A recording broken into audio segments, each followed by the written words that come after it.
Itinalaga ni Pangulong Ferdinand R. Marcos Jr. si dating DILG Secretary Mel Senen Sarmiento bilang bagong Presidential Advisor on Peace, Reconciliation and Unity kapalit ni retired General Carlito Galvez Jr.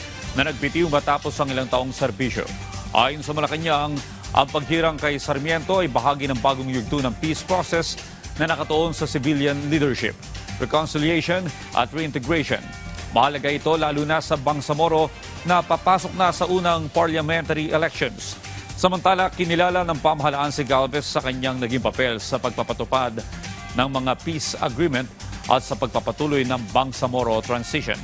Tiniyak naman ng administrasyon ang patuloy na suporta sa pagdamit ng pangmatagalang kapayapaan.